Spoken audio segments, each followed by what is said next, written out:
Again आप सभी का क्रेजी जी के ट्रिक के डेली करंट अफेयर की सीरीज में स्वागत है। तो आज के सेशन को हम आगे बढ़ाते हैं, डेली करंट अफेयर की हमारी सीरीज को आगे बढ़ाते हैं और आज हम 23 अक्टूबर के सभी करंट अफेयर को एक एक करके यहां पर डिटेल में डिस्कस करेंगे। बहुत ही इंपॉर्टेंट सेशन है, बहुत ही इंपॉर्टेंट करंट अफेयर है। सेशन में एंड तक बने रहिए, पसंद आए तो लाइक और शेयर कर दीजिएगा। और पीडीएफ आपको कहां मिलेगी? तो क्रेजी जी के ट्रिक के एप्लीकेशन को आप प्ले स्टोर से डाउनलोड कर लीजिए। वहां पर आपके लिए फ्री ऑफ कॉस्ट इसकी पीडीएफ अवेलेबल है। वहां पर जाकर जिस भी डे की करंट अफेयर की आपको पीडीएफ चाहिए वो वहां पर आपके लिए मिल जाएगी फ्री ऑफ कॉस्ट। तो आप क्रेजी जी के ट्रिक एप्लीकेशन को प्ले स्टोर से डाउनलोड कर लीजिए, आपके लिए सारी PDF free of cost available है डेली करंट अफेयर की। ओके, चलिए 23 अक्टूबर के करंट अफेयर को हम आगे बढ़ाते हैं। सबसे पहला इंपॉर्टेंट क्वेश्चन देखेंगे आज के करंट अफेयर का। अक्टूबर 2024 में कौन सा देश यूरोपीय स्काई शील्ड इनिशिएटिव में शामिल हुआ? तो यूरोपीय स्काई शील्ड इनिशिएटिव की बात करें तो इसमें शामिल होने वाला अक्टूबर 2024 में नया मेंबर बना है स्विट्जरलैंड। कौन बना? स्विट्जरलैंड। देखिए यहां पर हमको समझना पड़ेगा कि European sky shield initiative actual में है क्या। जब कुछ समय पहले 2022 में यूरोप के कुछ देश एक साथ आते हैं और ऐसा शील्ड टाइप एक बोल सकते हैं डिफेंस सिस्टम तैयार करने के लिए एक साथ मिलते हैं, जो सभी देशों को जो कि मेंबर हैं इस इनिशिएटिव के उन सभी की रक्षा करे। तो इसीलिए यूरोपीय स्काई शील्ड इनिशिएटिव जर्मनी के नेतृत्व में शुरू किया गया था 2022 में। अभी तक 21 से ज्यादा कंट्रीज इसकी सदस्य बन चुकी है। अक्टूबर 2024 में इसकी सदस्यता ली है स्विट्जरलैंड ने। देखिए अक्टूबर 2024 के पहले अप्रैल 2024 में ही स्विट्जरलैंड ने घोषणा कर दी थी कि भैया वो यूरोपियन स्काई शील्ड इनिशिएटिव की मेंबर बनेगी और अब फाइनली इसने हस्ताक्षर किए हैं। जो भी बोल सकते हैं बॉन्ड है, जो भी इसका पत्र है इस पर्टिकुलर पहल का, उस पर हस्ताक्षर किए हैं स्विट्जरलैंड ने। तो स्विट्जरलैंड अक्टूबर 2024 में यूरोपियन स्काई शील्ड इनिशिएटिव का नया मेंबर बना है। देखिए एक ऐसा डिफेंस सिस्टम तैयार करना जो कि हवा में कोई भी ड्रोन, कोई भी मिसाइल, ऐसा कोई अदर अटैक होता है तो उससे रक्षा कर सके सदस्य देशों की। ओके, तो ऑलमोस्ट देखिए जो नाटो है ना उसके मेंबर ही कहीं ना कहीं इस पर्टिकुलर इनिशिएटिव के भी मेंबर हैं। यूरोपीय स्काई शील्ड पहल एक जॉइंट यूरोपियन एफर्ट है जिसका उद्देश्य एयर सेफ्टी को मजबूत करना है और यूरोप के ऊपर एयर डिफेंस सिस्टम को, स्ट्रक्चर को बेहतर बनाना है। ठीक है, विशेष रूप से मिसाइल या कोई भी हवाई खतरा होता है तो उससे सुरक्षा के लिए इस इनिशिएटिव को या फिर डिफेंस सिस्टम को डिजाइन किया गया है। इसमें नॉर्मली रॉकेट, ड्रोन या फिर अदर टाइप के कोई भी हमले होते हैं, है ना, एयर से, तो उससे रक्षा कर सकता है सदस्य देशों की जो भी इस इनिशिएटिव में शामिल है। देखिए जर्मनी के लीडरशिप में, जर्मनी के नेतृत्व में 2022 में इस इनिशिएटिव को शुरू किया गया था। किन किन चीजों का इस इनिशिएटिव में ध्यान रखा जाता है? तो देखिए सबसे पहले डिफेंस सिस्टम को मजबूत करना, अपग्रेड करना, विभिन्न प्रकार की एंटी मिसाइल डिफेंस सिस्टम शामिल की जाती है जैसे कि आयरन डोम, है ना, अलग अलग जितने भी एयर डिफेंस के लिए जितने भी सिस्टम हो सकते हैं, जितनी भी टेक्नोलॉजी हो सकती है, उससे यूरोप की रक्षा को मजबूत करने में मदद मिलती है पर्टिकुलर इस इनिशिएटिव के तहत। इसके अलावा इंटीग्रेटेड एयर सेफ्टी के लिए ESSI का एक महत्वपूर्ण उद्देश्य यह है कि विभिन्न यूरोपियन कंट्रीज के बीच में एयर डिफेंस के लिए एक साझा नेटवर्क और स्ट्रेटेजी तैयार की जा सके। अगर किसी भी देश को पता चलता है, मतलब एक ऐसी टेक्नोलॉजी या नेटवर्क को तैयार करना जो कि आपस में मिलकर देशों की आपस में रक्षा कर सके, इस इनिशिएटिव के तहत। इनिशिएटिव को नाम दिया गया है normally European sky shield initiative. हाल ही में नई मेंबर कंट्री कौन बनी? तो ये अक्टूबर 2024 में बनी है स्विट्जरलैंड। ठीक है, आगे आएंगे। 24वीं राष्ट्रीय पैरा तैराकी चैंपियनशिप 2024 का आयोजन किस राज्य में किया जा रहा है? तो देखिए 24th national para swimming championship 2024, इसका आयोजन किया गया है गोवा राज्य में। कहां पर? गोवा। ठीक है, देखिए यहां से इंटरनली जो हमारे खिलाड़ी हैं, जो पैरा तैराक हैं, जितने भी एथलीट हैं, उनके बारे में डिटेल तो नहीं पूछी जाएगी आपसे, लेकिन नॉर्मली यह पूछा जा सकता है कि आयोजन कहां किया गया। तो 24th राष्ट्रीय पैरा तैराकी चैंपियनशिप 2024 का जो आयोजन है वो भारत के गोवा राज्य में किया गया। देखिए गोवा में 19 से लेकर 22 अक्टूबर तक, मतलब कल खत्म हो चुकी है, 19 से लेकर 22 अक्टूबर 2024 तक ओलंपिक स्विमिंग पूल जो कि पणजी गोवा में स्थित है, यहां पर 24th national para swimming championship का हाल ही में आयोजन किया गया। ठीक है, कार्यक्रम का आयोजन नॉर्मली गोवा गवर्नमेंट के विकलांग व्यक्तियों के आयुक्त कार्यालय के द्वारा संयुक्त रूप से पैरालंपिक कमेटी ऑफ इंडिया और गोवा पैरालंपिक एसोसिएशन के सहयोग से किया गया है। तो कार्यक्रम का आयोजन करने में कौन कौन इन्वॉल्व है? तो गोवा गवर्नमेंट का विकलांग व्यक्तियों के लिए एक तो आयुक्त कार्यालय, यह आयोजन कर रहा है किसके सहयोग से? पैरालंपिक कमेटी ऑफ इंडिया और गोवा पैरालंपिक एसोसिएशन के सहयोग से। 28 अलग अलग राज्यों के जो एथलीट हैं, पैरा एथलीट हैं, जो पैरा तैराकी से स्विमिंग से संबंधित थे, करने वाले 500 से अधिक पैरा स्विमर 4 दिन के इस कंपटीशन में इन्होंने पार्टिसिपेट किया है। अब जैसा कि अभी मैंने आपको बताया कि एक एक जो हमारा पैरा स्विमर है उनके बारे में तो नहीं पूछा जाएगा एग्जाम में, पर एक जो लिस्ट होगी, टेबल जो होगी, वो मैं आपको कल के सेशन में दे दूंगा। अभी तक वो क्लियर नहीं है तो इसके बारे में आपको कल के सेशन में बता दूंगा। अभी आप इतना याद रख लीजिए कि नेशनल पैरा स्विमिंग चैंपियनशिप 24वां एडिशन है। ठीक है, 2024 में आयोजन कहां किया गया? तो आयोजन किया गया भारत के गोवा राज्य में। क्लियर? यहां तक की चीजें आई होप आपको क्लियर हो गई होगी। आगे बढ़ने से पहले आज का ऑफर ऑफ द डे आप सभी के लिए बहुत ही इंटरेस्टिंग है। आप सभी के लिए देखिए आरएम 2.0 का बायलैंग्वेज बैच अवेलेबल है। ठीक है, रिकॉर्डेड फॉर्म में है। सिविल सर्विसेज की अगर आप प्रिपरेशन कर रहे हैं, तैयारी कर रहे हैं, तो ये बैच आपके लिए बहुत ही हेल्प कर सकता है। देखिए काफी नॉमिनल चार्जेस में आपको ये अवेलेबल है। नीचे डिस्क्रिप्शन में आरएम 2.0 की मैंने आपको लिंक दे दी है। सिविल सर्विसेज के सारे ही सब्जेक्ट आपके इजीली यहां पर कवर हो जाएंगे, चाहे आप किसी स्टेट पीएससी के एग्जाम दे रहे हो या सेंट्रल में यूपीएससी की एग्जाम दे रहे हो, तो आपके लिए बेनिफिट करेगा। नीचे डिस्क्रिप्शन में इसकी मैंने आपको लिंक दे दी है, वहां पर जाकर आप इसे डायरेक्ट अवेल कर सकते हैं।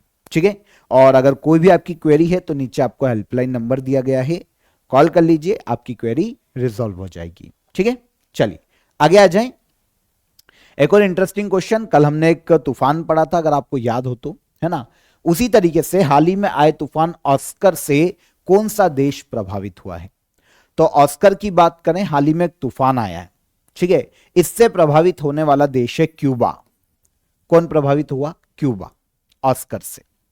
ये नॉर्मली अगर हम तूफान देखें ना तो ये आया है अटलांटिक ओशन। ठीक है, तो सॉरी, तूफान का नाम क्या है? ऑस्कर। ठीक है, किस देश को प्रभावित किया है? क्वेश्चन हमारा ये था, तो क्यूबा को प्रभावित किया है। हम यहां पर तूफान ऑस्कर की बात करते हैं तो ये हमको देखने को मिला है अटलांटिक महासागर में। तो ये एक और इंपॉर्टेंट फैक्ट हो जाता है हमारे लिए। लोकेशन देखनी पड़ेगी क्योंकि देश को प्रभावित किया है क्यूबा को, सबसे ज्यादा 6 से ज्यादा लोगों की मृत्यु हुई है और काफी भारी बारिश हुई थी इस तूफान के कारण। अगर आप लोकेशन देखेंगे क्यूबा की तो आपको देखिए उत्तरी अमेरिकी महाद्वीप के दक्षिण पूर्व में यहां पर एक कैरेबियन द्वीप समूह में देखने को मिलेगा क्यूबा। ठीक है, शक्कर का कटोरा कहलाता है क्यूबा पूरे वर्ल्ड में, है ना, क्योंकि शुगर का सबसे बड़ा प्रोड्यूसर इस कंट्री में गिना जाता है। अब अगर आप यहां पर पर्टिकुलर ये आप इमेज देखेंगे तो आपको दिखेगा उत्तरी अमेरिका के दक्षिण पूर्व में ये क्यूबा है। अब अगर बड़ी इमेज देखें तो देखिए ये है पर्टिकुलर कंट्री क्यूबा, ये है हमारा अटलांटिक ओशन, और बहामास एक जो क्षेत्र है कैरेबियन सी में, यहीं से हमको तूफान ऑस्कर की उत्पत्ति देखने को मिली थी और ये दक्षिण की ओर चला और इसने सबसे ज्यादा प्रभावित किया क्यूबा को, तूफान ऑस्कर ने। ठीक है, तो यहां पर मैप पर आपको इतनी सी चीज क्लियर हो गई होगी। अमेरिका के मियामी में बहामास के तट पर हरिकेन ऑस्कर का निर्माण हुआ था। ये दक्षिण की ओर बड़ा, मैक्सिमम स्पीड अगर इसकी देखें तो 130 किलोमीटर पर आवर की स्पीड थी। ठीक है, मैक्सिको के जो सर्दर्न कैरेबियन जो कोस्ट है उस पर एक और स्टॉर्म आया था इसी के साथ जिसका नाम है नदीन, तो आपको इसको भी याद रखना चाहिए, तूफान ऑस्कर और तूफान नदीन। ठीक है, दोनों ही हमको कैरेबियन सी के आसपास देखने को मिले हैं अटलांटिक ओशन में। हमारा क्वेश्चन यहां पर तूफान ऑस्कर से। ठीक है, तो इसने सबसे ज्यादा क्यूबा को प्रभावित किया है। उत्पत्ति इसकी बहामास के क्षेत्र से हुई थी, लेकिन यह दक्षिण की ओर चला और इसने क्यूबा को सबसे ज्यादा इफेक्ट किया। ठीक है, अटलांटिक ओशन में आया था। यहां पर स्टॉर्म की बात करते हैं तो पावरफुल ट्रॉपिकल साइक्लोन होते हैं, तूफान, जिनकी हवा की गति 74 kilometre per hour, sorry 119 kilometre per hour से अधिक होती है। ठीक है ना, और ये गर्म ओशियन के पानी के ऊपर बनते हैं। नॉर्मली क्या होता है, भूमध्य सागर के उत्तर या दक्षिण के क्षेत्र में, भूमध्य सागर नहीं बोलना चाहिए, भूमध्य रेखा, इक्वेटर, उसके आसपास जिनकी उत्पत्ति होती है, नॉर्मली वो गर्म पानी के तूफान होते हैं। ठीक है, तो 119 किलोमीटर पर आवर से ज्यादा अगर स्पीड है तो वो स्टॉर्म ट्रॉपिकल साइक्लोन कहलाते हैं। ठीक है, यहां पर कल मैंने आपको चक्रवातों का नामकरण बताया था कि चक्रवातों का नामकरण कैसे होता है, कल के सेशन में डिस्कस किया था हमने, है ना। वर्ल्ड मेटेरोलॉजिकल ऑर्गेनाइजेशन और यूनेस्केप के तहत, या यूनेस्केप कहा जाता है इसको, इसके तहत एक स्पेशल कमिटी का गठन किया जाता है जो कि साइक्लोन का नाम तय करती है। अलग अलग जो हमारे ओशियन है, महासागर है, उसके आसपास के देशों के हिसाब से अलग अलग कमिटी बनती है। जैसे अगर कोई तूफान हिंद महासागर इस क्षेत्रों में आता है ना, दक्षिणी एशियाई क्षेत्रों में, तो फिर दक्षिण एशिया के जो देश है वो कमेटी के मेंबर होते हैं। वो तूफानों के नाम सजेस्ट करते हैं और सबमिट करते हैं, और फिर टन बाय टन जिस भी देश ने नाम दिया है उसके नाम के आधार पर तूफान का नाम दिया जाता है। कल बताया था मैंने आपको डिटेल में, इसलिए आज ज्यादा हम डिस्कस नहीं कर रहे हैं। नाम की सूची हर देश अपनी देता है, साइक्लोन के नाम की सूची। नाम चुनने का नियम होता है, नाम छोटा होना चाहिए, स्पष्ट होना चाहिए, आसान होना चाहिए। किसी भी रिलीजन, कास्ट, है ना, या फिर कल्चर को मजाक नहीं उड़ाए, उसको प्रभावित ना करे, ऐसा नाम होता है। कोई आपत्तिजनक वर्ड नहीं होना चाहिए तूफान के नाम में, है ना। तो ऐसे नामों को तूफान का नाम दिया जा सकता है। हाल ही में जो अदर तूफान आए हैं हम उनकी भी बात कर लेते हैं।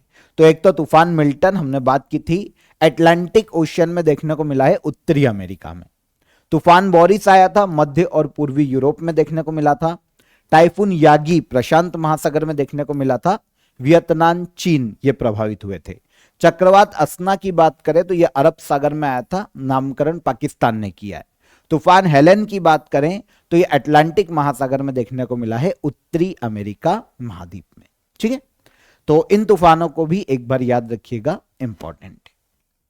इसके बाद केंद्रीय सड़क परिवहन और राजमार्ग मंत्रालय ने मणिपुर में कितने नेशनल हाईवे प्रोजेक्ट को अक्टूबर 2024 में मंजूरी दी है? तो आप सभी को पता होना चाहिए कि जो union ministry of road transport and highways है, उसने अक्टूबर 2024 में मणिपुर में 50 नेशनल हाईवे प्रोजेक्ट को हाल ही में मंजूरी प्रदान की। कुछ की समीक्षा की गई है और कुछ को ऑल ओवर मंजूरी दी गई। तो ऐसे 50 नेशनल हाईवे प्रोजेक्ट को केंद्रीय सड़क परिवहन और राजमार्ग मंत्रालय ने हाल ही में मंजूरी प्रदान की। ठीक है, देखिए ये जो 50 नेशनल हाईवे प्रोजेक्ट है, इनमें से 902 किलोमीटर की 44 प्रोजेक्ट राज्य के पर्वतीय क्षेत्रों में बनाए जा रहे हैं। इन क्षेत्रों में 125 किलोमीटर के 8 प्रोजेक्ट पूरे हो चुके हैं। 12,000 करोड़ की लागत वाली 777 किलोमीटर के जो 36 और प्रोजेक्ट है उनका कार्य प्रगति पर। तो ऑल ओवर ऐसे 50 प्रोजेक्ट है नेशनल हाईवे के, जिसको केंद्रीय सड़क परिवहन मंत्रालय ने हाल ही में मंजूरी प्रदान की। कहां पर? मणिपुर में। ठीक है, आगे आएंगे। भारत और सिंगापुर वायुसेना के मध्य में संयुक्त सैन्य प्रशिक्षण के कौन से संस्करण का आयोजन किया गया? देखिए, भारत और सिंगापुर के मध्य में ये जो एयरफोर्स एक्सरसाइज है ना, इसको नाम ही दिया गया है जॉइंट मिलिट्री ट्रेनिंग, JMT से कहा जाता है, JMT, जॉइंट मिलिट्री ट्रेनिंग। अब इसका कोई पर्टिकुलर अलग से नाम नहीं। तो इस जॉइंट मिलिट्री ट्रेनिंग जो कि भारत और सिंगापुर के मध्य में आयोजित की गई है एयरफोर्स के मध्य में, इसका इस साल 2024 में 12वां संस्करण है। कौन सा? 12वां। ठीक है, देखिए 21 अक्टूबर 2024 को यह शुरू हुई। इंडियन एयरफोर्स और सिंगापुर का जो एयरफोर्स है, ठीक है, सिंगापुर रिपब्लिक एयरफोर्स के नाम से इसे जाना जाता है। तो इन दोनों एयरफोर्स के मध्य में वेस्ट बंगाल के एयरफोर्स स्टेशन है कलाईकुंडा, ठीक है, एयरफोर्स स्टेशन है किसका, पश्चिम बंगाल राज्य में, भारत में। यहां पर ज्वाइंट मिलिट्री ट्रेनिंग के 12वें एडिशन की हाल ही में शुरुआत की गई, 12वां संस्करण है, ठीक है।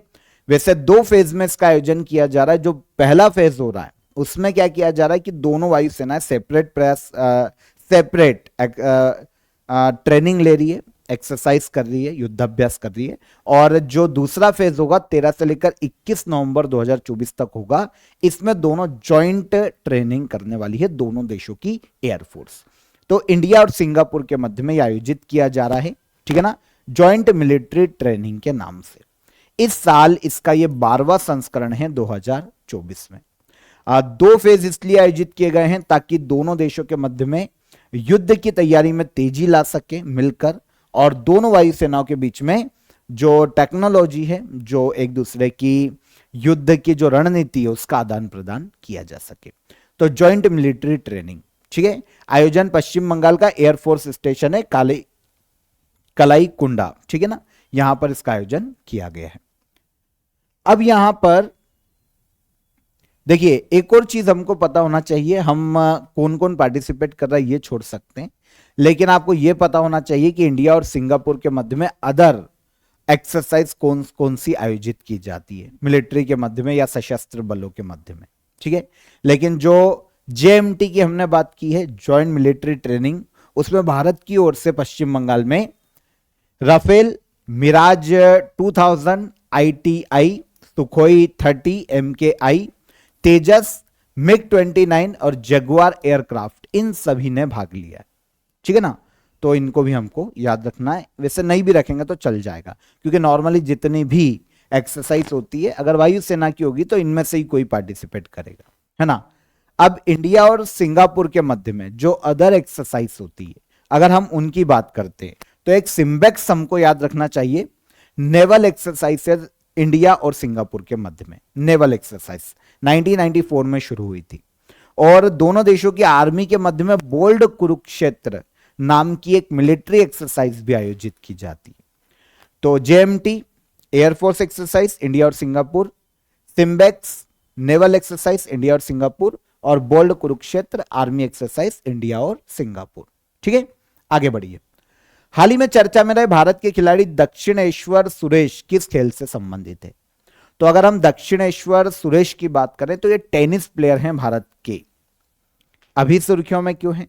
तो अभी इनकी बात करें तो भारत के दक्षिणेश्वर सुरेश ने विंस्टन सलेम में ITF पुरुष टेनिस टाइटल अपने नाम किया है। अमेरिका के विंस्टन सलेम में इसका आयोजन किया जाता है। $15,000 इसकी पुरस्कार राशि है। तो ITF मेंस टेनिस टूर्नामेंट में भारत के दक्षिणेश्वर सुरेश ने फाइनल में ब्रिटेन के लुका पॉव को हराकर ये चैंपियनशिप अपने नाम की।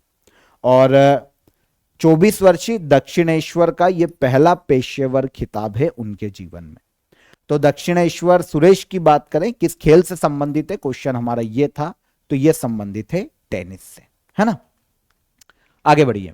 भारत के काला ज्वार रोग को खत्म करने में सफलता हासिल की है। भारत ने काला ज्वार रोग को खत्म करने में सफलता हासिल की है। यह रोग किससे फैलता है? तो काला ज्वार की बात करें तो, या कालाजार के नाम से इसे भी जाना जाता है, इसकी बात करें तो यह फैलता है नॉर्मली पैरासाइट से, परजीवी से फैलने वाला रोग है कालाजार।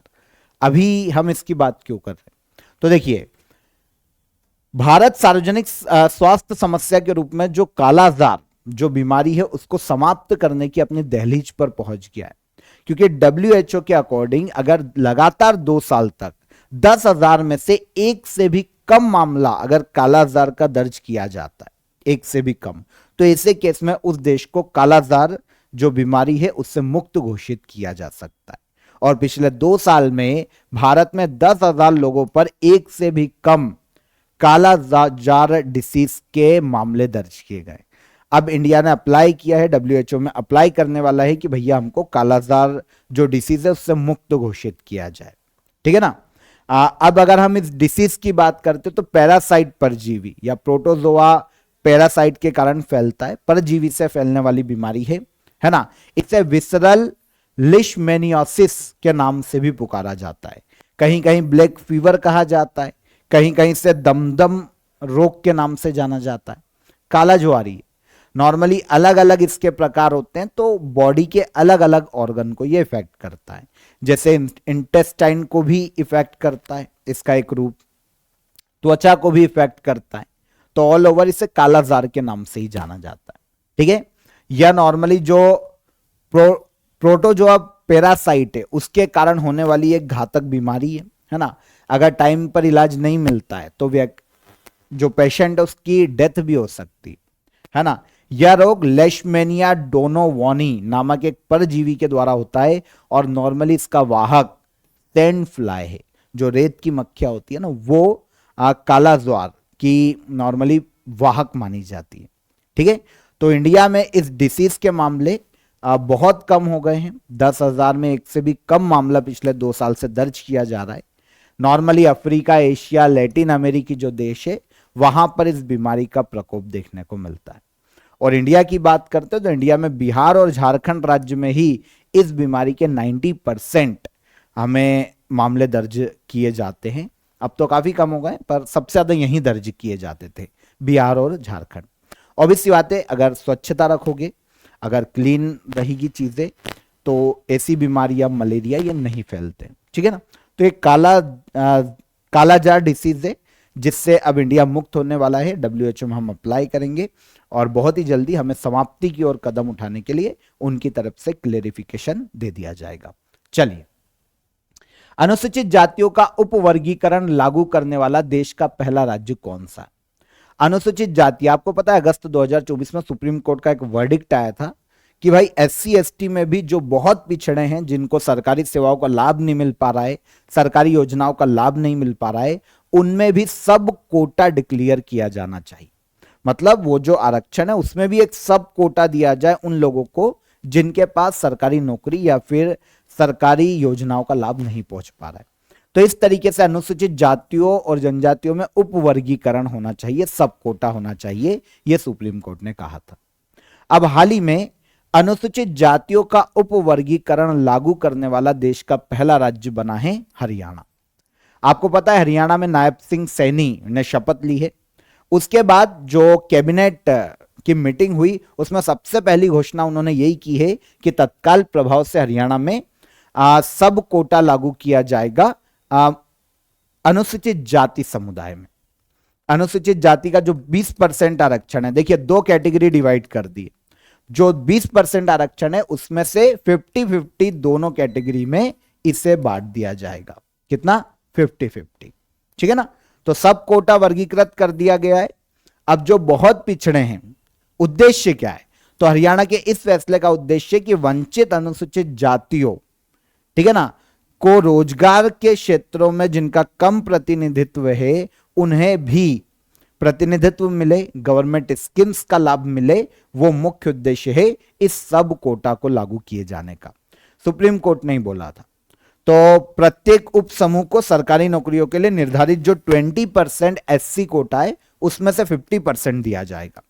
तो 20% का 50% 10% होता है, तो 10-10% 2 कैटेगरी बना दी गई है SC में, उनको दिया जाएगा। तो ये सब कोटा है अनुसूचित जातियों में लागू करने वाला देश का पहला राज्य कौन? भारत का हरियाणा राज्य, है ना। आगे बढ़ेंगे। हाल ही में सुप्रीम कोर्ट ने एक सुनवाई के दौरान धर्मनिरपेक्ष और समाजवादी शब्द को संविधान के मूल ढांचे का हिस्सा माना। इन शब्दों को संविधान में किस संशोधन के माध्यम से जोड़ा गया था?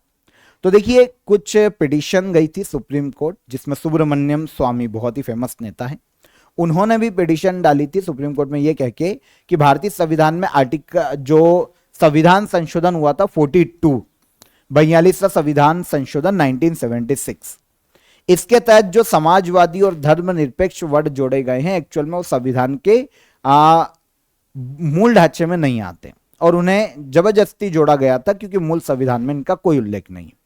पर सुप्रीम कोर्ट का यह कहना है, सुब्रमण्यम स्वामी और जो भी टीम थी उनका कहना था कि वेस्टर्न कल्चर से ये कहीं ना कहीं इंस्पायर्ड है, समाजवादी जो सोशलिस्ट वर्ड है।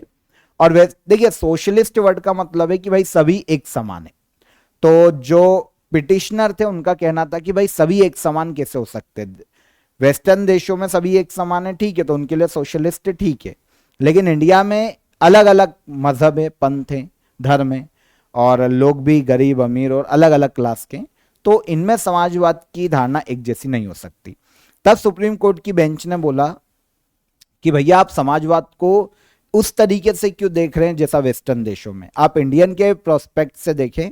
यहां पर समाजवाद का मतलब ये भी तो हो सकता है, ऐसा सुप्रीम कोर्ट ने बोला है कि यहां पर समाजवाद का मतलब ये भी तो हो सकता है कि समाज में सभी को एक समान अवसर दिए जाएं, जो समाज के रिसोर्सेस है उन पर सभी का समान रूप से अधिकार हो, है ना। तो अगर हम समानता और बंधुत्व जो कि संविधान में है उनको मिलाकर अगर भाग 3 मौलिक अधिकारों से मिलाकर पढ़ेंगे तो समाजवाद की अवधारणा आपको समझ में आएगी कि भैया समाज के सभी चीजों पर सभी का समान हक हो, सभी को समान अवसर दिए जाने चाहिए। तो समाजवाद कहीं ना कहीं बेसिक स्ट्रक्चर का ही पार्ट है, ऐसा सुप्रीम कोर्ट का कहना है, ठीक है। तो ये जो समाजवाद वर्ड भारतीय संविधान में शामिल किया गया है, और इसके अलावा और 2 वर्ड थे, समाजवादी, धर्मनिरपेक्ष और अखंडता। इन शब्दों को भारतीय संविधान में 42वें संविधान संशोधन के द्वारा 1976 में शामिल किया गया, ठीक है ना। प्रस्तावना जो भारतीय संविधान की प्रम्बल है उसमें ये 3 वर्ड शामिल किए गए 42वें संविधान संशोधन के माध्यम से, समाजवादी, धर्मनिरपेक्ष और अखंडता, ठीक है। 26 नवंबर 1949 को प्रम्बल के साथ भारतीय संविधान को अपनाया गया था और फिर इसे 26 जनवरी 1950 को लागू किया गया। तो आगे चलकर प्रम्बल में एक बार संशोधन हुआ था, 42वां संविधान संशोधन, और प्रम्बल में या फिर प्रस्तावना में 3 वर्ड जोड़े गए, समाजवादी, धर्मनिरपेक्ष और अखंडता, ठीक है। आगे आइए, लास्ट क्वेश्चन। हलमाहेरा सागर में 5.7 तीव्रता का हाल ही में भूकंप दर्ज किया गया, यह किस महासागर में स्थित है? तो हलमाहेरा सागर जो कि एक जल एरिया है महासागर का, यह देखने को मिलता है पैसिफिक ओशियन में। पैसिफिक ओशियन में इंडोनेशिया के अधिकार क्षेत्र में आता है। पर्टिकुलर अगर आपको यहां पर नाम नहीं दिखे तो मैं आपको लोकेट कर देता हूं, यह आपको देखने को मिलेगा हलमाहेरा, एक सागर है, इंडोनेशिया के अधिकार क्षेत्र में है ये, जिस पर हाल ही में 5.7 तीव्रता का भूकंप नोट किया गया, ठीक है। जो पर्टिकुलर हलमाहेरा सी है उसमें 10 किलोमीटर भीतर भूकंप का केंद्र डिटेक्ट किया गया। तो हलमाहेरा सी हमें कहां देखने को मिलता है? पैसिफिक ओशियन में, स्पेशली इंडोनेशिया के अधिकार क्षेत्र में। इसकी जो वाटर एरिया है वो इंडोनेशिया के अधिकार क्षेत्र में, हलमाहेरा सी, ठीक है। तो यहां पर हमने 23 अक्टूबर के सभी करंट अफेयर डिटेल में डिस्कस किए, एक एक फैक्ट को, एक एक क्वेश्चन को समझा। अब हम बात करेंगे लास्ट डे के करंट अफेयर के रिवीजन की, है ना। फटाफट क्वेश्चन आंसर लेंगे। 9th women's T20 cricket world cup 2024 का खिताब किस देश ने जीता? किसने जीता है भाई? न्यूजीलैंड ने।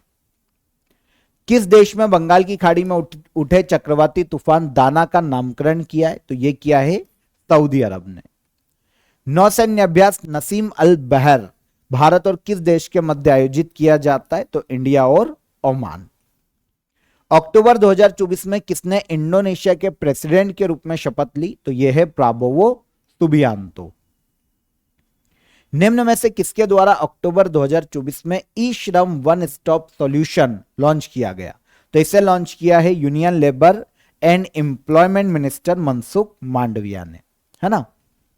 चर्चा में रही उड़ान योजना कब शुरू की गई थी?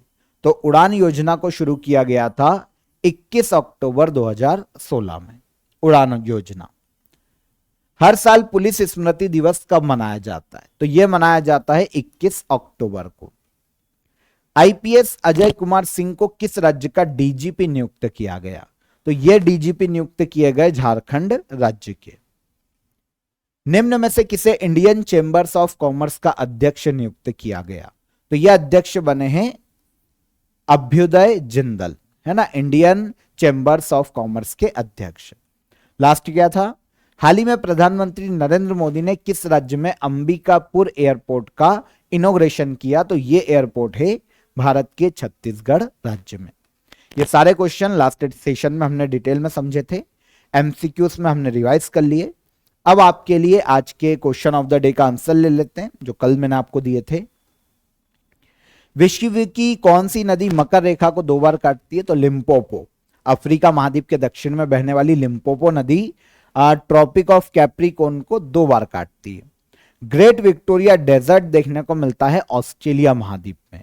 और राष्ट्रपति की जो क्षमादान की शक्ति है वो आर्टिकल 72 में उल्लेखित है। ठीक है, तो ये तीनों क्वेश्चन के आंसर मिल गए। अब आज के क्वेश्चन देख लीजिए। विश्व का सबसे ऊंचा जलप्रपात किस देश में? कौन सा है ये भी बताइएगा और किस देश में है ये भी बताइएगा। विश्व का सबसे बड़ा द्वीप कौन सा है और स्ट्रोम्बोली ज्वालामुखी किस देश में स्थित है? तीनों ही क्वेश्चन इंपॉर्टेंट है, कमेंट कीजिएगा, कमेंट बॉक्स में आंसर कीजिएगा। सेशन कैसा लगा ये भी बताइएगा। सेशन पसंद आया हो तो वीडियो को लाइक और शेयर कर लीजिए, चैनल को सब्सक्राइब कर लीजिए। फिर मुलाकात करेंगे नेक्स्ट डे के करंट अफेयर में। तब तक अपना ख्याल रखिएगा। जय हिंद, जय भारत।